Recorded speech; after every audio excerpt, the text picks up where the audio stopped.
Are we being controlled by microbes and parasites? In this episode, we will investigate parasites that can alter the behavior of their host and how humans could be affected too. Humanity being mind-controlled has been a common trope in sci-fi. Think about David Cronenberg's Shivers in 1975, or more recently, The Last of Us video game and TV series. Oh, I love The Last of Us. The main character is so relatable and inspiring. Are you talking about Joel or Ellie? Oh no, I meant the Cordyceps. He enslaved or killed almost all humanity. That's pretty cool. Hey, what did you expect? I'm a virus. Plus, there is a reason everybody likes the Cordyceps. And what is that? Because he's a fun guy. So, Cordyceps and Ophiocordyceps are genera of parasitic fungi that attacks mainly insects and arthropods. The most famous is Ophiocordyceps unilateralis, the one who infects ants and alters their behavior. The infected ants start by having convulsions that will make them fall to the ground, away from their nest. Then, the parasite manipulates the ant, making her climb on the top of a plant and clamp her mandibles on a leaf in a spot that is ideal for the fungi to release its spores.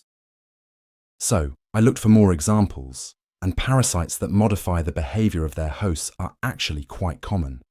There are parasitic wasps that make caterpillars stop moving and feeding, but to move violently if anything disturbs them, thus guarding the wasp's pupae from predators.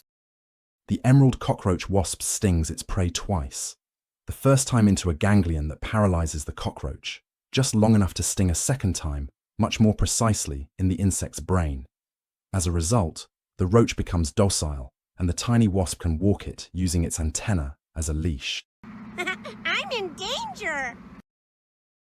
There's a parasitic worm that forces a snail to move out into the open where birds can find it. The infection also makes the snail's eyes stalks look and move like tasty caterpillars, ensuring birds will eat them and get infected. And some horsehair worms infect crickets as part of their life cycle, and mind control them into jumping into water and drowning, so the worms can lay their eggs. Sometimes the host can take advantage of the parasite. Wolbachia, an intracellular bacterial parasite in arthropods, is notable for being able to feminize some species or induce parthenogenesis. Dude, you need to ChubbyEmu this. I'm sorry, what? Your audience doesn't know what partly no geniuses means. I'm sure they do. Well, this one certainly doesn't. Wait, is he watching us from the bathroom? Oh yeah, gross.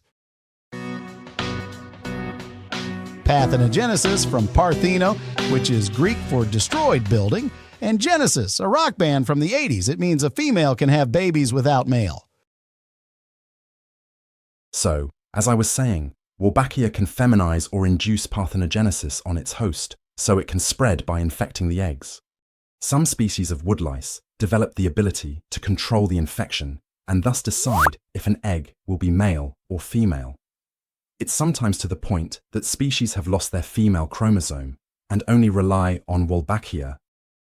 Thankfully, our nervous system is much more complex than arthropods, so it's uncommon for parasites to affect our thinking.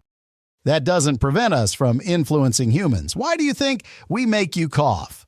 And we are not alone. Guinea worms will produce a burning pain to make you immerse in water where they release their larvae.